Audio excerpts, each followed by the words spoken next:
নমস্কার বন্ধুরা, আশা করি আপনারা সকলে ভালো আছেন। আজকে আমি ঝুরো ঝুরো আলু ভাজা বানিয়েছি।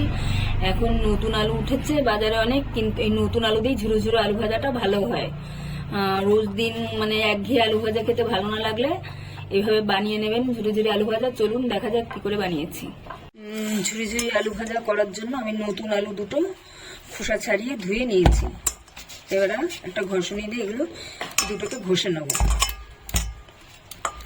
এভাবে ঘষে নিতে হবে।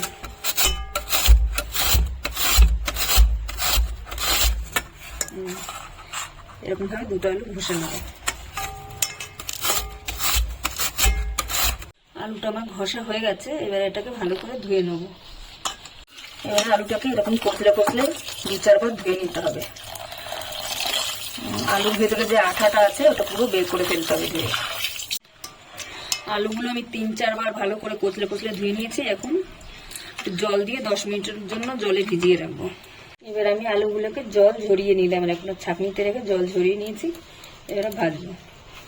এখানে আমি কড়াতে তেল দিয়েছি, তেলটা গরম হয়ে গেছে। অল্প তেলে কি করে ভাজতে হয় সেটাই দেখাচ্ছি। এখানে আমি বেশি তেল নিইনি। এখন আমি আলুটা ছাড়বো।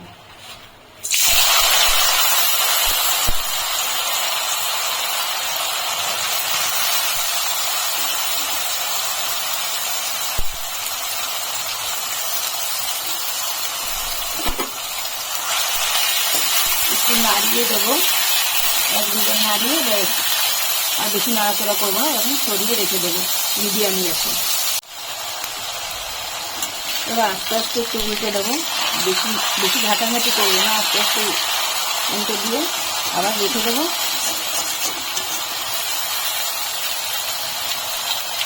মাঝে মধ্যে এরকমভাবে নেড়ে দিতে হবে, হালকাভাবে নেড়ে দিতে হবে, এপিট ওপিট করে দিতে হবে। বেশি ঘাটাঘাটি করা যাবে না। এই যে আলু ভাজাগুলো প্রায় হয়ে এসছে। এখন এই যে এগুলো তো খুন্তি দিয়ে নাড়িয়ে দিতে হবে। ডলা পাকানো যেগুলো খুন্তি দিয়ে নাড়িয়ে দিলে সব ঝুরো ঝুরো হয়ে যাবে।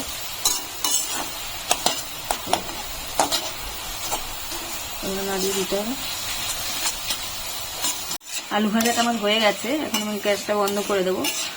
আর এবারে করবো কি, এই আলুগুলো সব এক সাইডে নিয়ে নেবো। সাইডে নিয়ে খুন্তি দিয়ে এরকম রাখবো। সব তেল যা আছে সব নিচে পড়ে যাবে। তারপরে আমি উঠিয়ে নেব। এবার আলুগুলোকে একটা হাতা দিয়ে প্লেটে তুলে নেব। আলু ভাজাগুলো আমার হয়ে গেছে।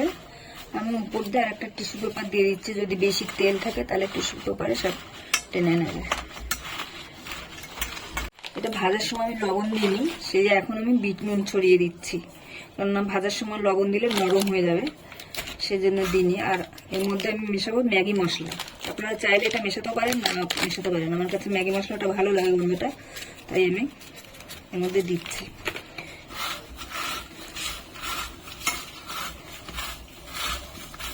বেশ, আমার আলু ভাজা তৈরি হয়ে গেছে।